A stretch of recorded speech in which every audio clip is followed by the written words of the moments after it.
Watch ko to nung high school, mautak to nung high school. Lagi nangungopia dito eh. Ito ba mo ngayon? Sikat.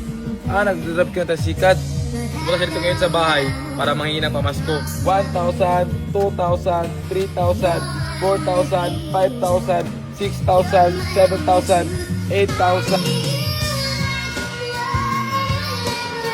Ayoko na umiiyak kasi baka matagdagan ko pa yan. So yun mga katapang, may pumunta ngayon dito sa bahay. Mamamasko daw siya para pambili ng pagkain. Classmates sila ni kuya nung high school, tas sabay daw din sila graduate. Nakakaintindi ka naman ng Tagalog, kuya, no? Kunti lang.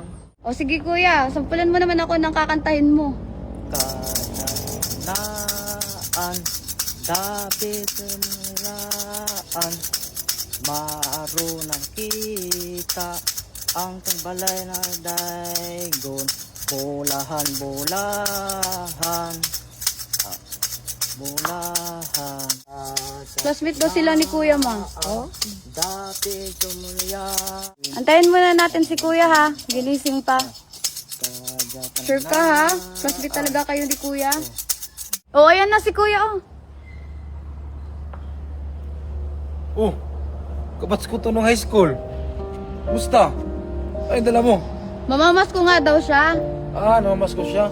May anak ka na? Taligi? Biyab, Wala, wala ka rin jowa. wala. Ang trabaho mo ngayon? Dapat na sikat.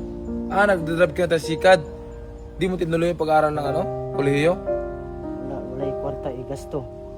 Di tinapos ako. Di ko tinapos yung pag-aaral. Hanggang high school na din ako eh. Kasi nung pag-graduate ko ng high school, nagtrabaho ako ng security guard eh. Tapos nag-vlog-vlog, seniority, ganun. Watch ko to nung high school, mautak to nung high school. Lagi nangungopia dito eh. Ilang taon ka na ngayon?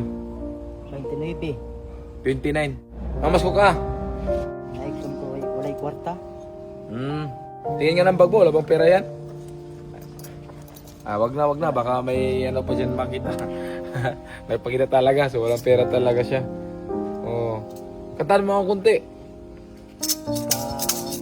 Kanaan, dapit tumuraan. Okay na yan. Bulahan, Okay na. Ako lang talaga yung pinunta mo rito. Wait mo ako dito ha. Kuha ako ng pera, bigyan kita ng pamasko. Pumunta siya dito ngayon sa bahay para manghingi ng pamasko. Siyempre, di ko makalimutan yung mga taong mabait sa akin nung araw. So, akin na kamay mo. 1,000, 2,000, 3,000, 4,000, 5,000, 6,000, 7,000, 8,000, 9,000, 10,000. Deserve niya din yung 10,000 mga katapang kasi ang hirap din ng kinanta niya. Uy! Ayoko na umiiyak kasi baka matagdagan ko pa yan. Uwi ka na sa bahay mo ha. Baka ma-hold up ka pa. Huwag ka nang mamasko sa ibang bahay ha.